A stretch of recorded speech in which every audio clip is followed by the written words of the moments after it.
mengikuti perjalanan ini. Seperti biasa, jangan lupa di like, di share, di komen. Oke, bye.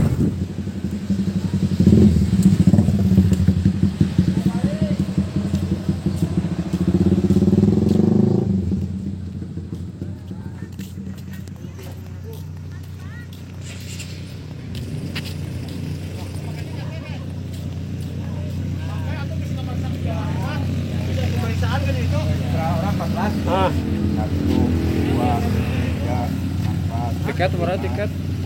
5.000.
Oke, hari ini kita akan mencoba untuk menjelajah salah satu situs terbesar di Asia Tenggara, malahan di Asia, yaitu situs Gunung Padang. Seperti biasa, safety, cuci tangan, hand sanitizer, seperti biasa, protokol kesehatan. Oke, lanjut kita ke atas.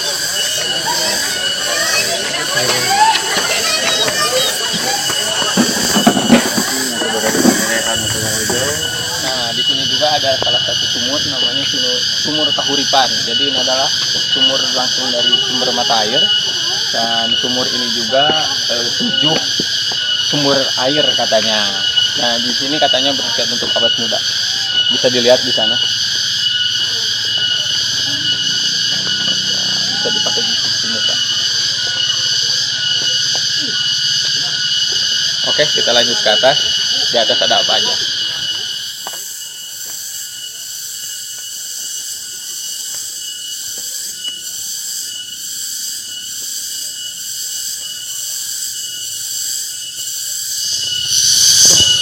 Dan untuk ke atas juga lumayan curam 45 derajat.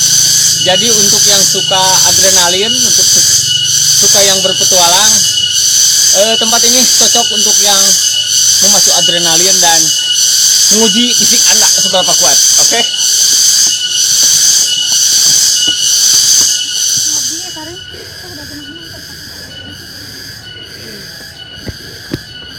Huh, 15 menit dari perjalanan bawah ke atas, lumayan menguras tenaga, dan wow, juara pokoknya mah. Terus ke atas.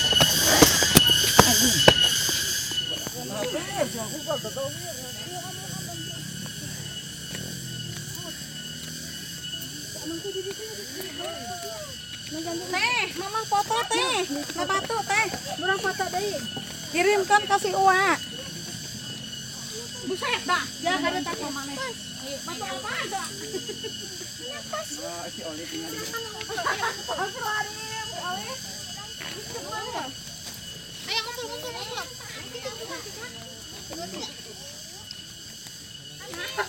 Ya, hei, Maulana nih apa nih?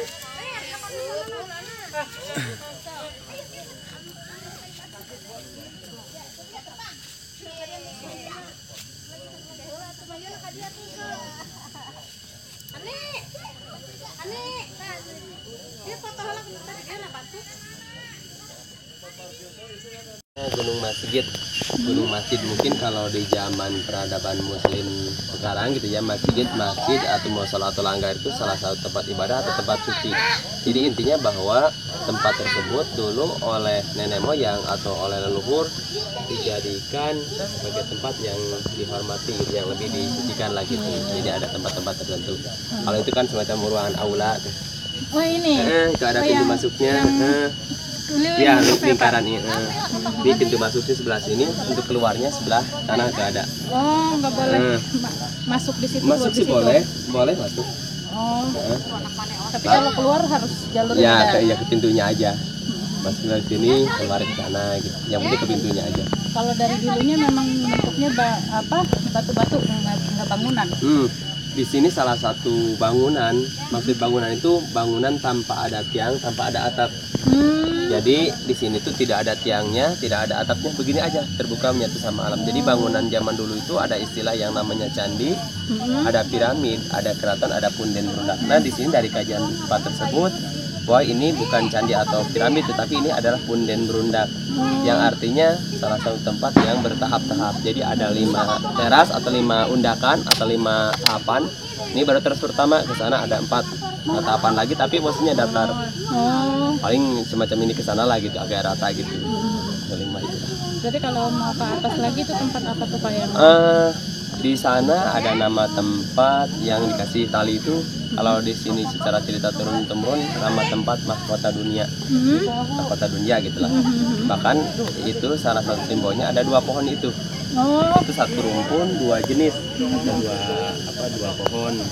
Satu pohon kemenyan, yang satu pohon kamirung, menandakan pohon pasangan. Ya, sana menimbulkan. Jadi ini tuh pohon tuh 2 jenis, Pak. 2 jenis pohon, 2 jenis. Daunnya beda kan? Bahkan musim gugur daunnya pun tiap tahun bergantian. Makanya di sana itu nama tempat mahkota dunia, yang definisi artinya mahkota dunia. Mahkota itu suatu kehormatan, dunia itu identik kekayaan berlimpah ruah dan kekuasaan. Mana filosofinya, barang siapa diberikan kekayaan berlimpah ruah dan kekuasaan harus saling berbagi kepada sesama. Itu simbolnya, makanya ada simbol pohon itu. Nah, jadi setiap telepon ada sampai singgasannya terselima. Dan ujung jadi masih ada gitu. Mohon maaf Pak, dulu kalau nggak salah dengar ini ada kerajaannya nggak di atas? Kalau dari cerita turun-temurun bahwa katanya tempat ini pernah digunakan atau pernah dipakai pada masa era kerajaan Prabu Siliwangi atau kerajaan Pajajaran. Tetapi kalau melihat adanya bahwa situs ini sebenarnya jauh sebelum kerajaan sudah ada. Jadi kalau dari cerita folklore turun-temurun bahwa dari berbagai kajian berbagai ilmuwan bahwa ini diperkirakan dibangun jauh sebelum candi dan piramid, yaitu di zaman era prasejarah, zaman tradisi budaya megalitikum, di zaman sebelum mengenal agama dan tulisan. Zaman megalitikum. Bahkan jauh sebelum kerajaan, tetapi maksudnya kerajaan tersebut pernah menggunakan atau memakai, tetapi tempat ini jauh sebelum kerajaan sudah ada. Ya. Tapi kalau cerita turun-temurun itu sampai ke zaman para wali pun tempat ini katanya digunakan sebagai tempat keramat atau tempat peribadatan. Berarti kalau zamannya megalitikum berarti masih zamannya manusia purba ya, Pak, gitu ya? yang berbakal. Karena sini sudah diteliti bahwa belum diketemukan adanya tulisan atau huruf atau aksara. Makanya di zaman era prasejarah.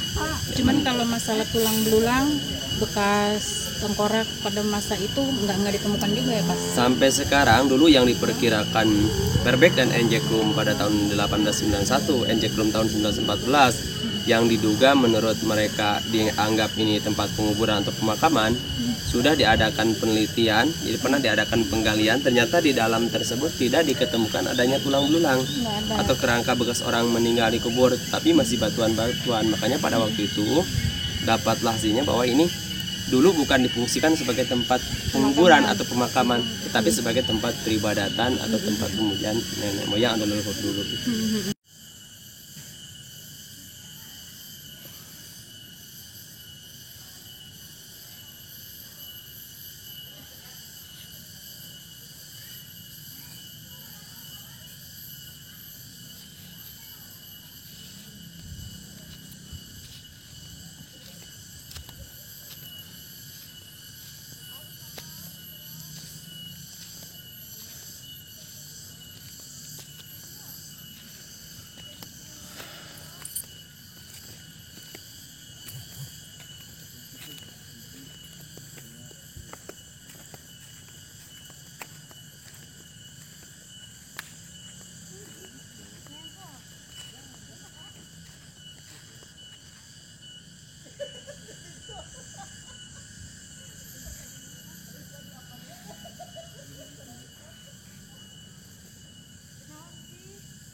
Nah, ini adalah salah satu batu yang disebut gamelan, batu gamelan karena ada bunyi.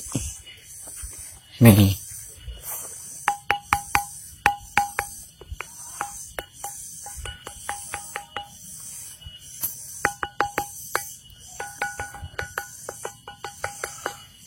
Ini bunyi gamelan. Oh.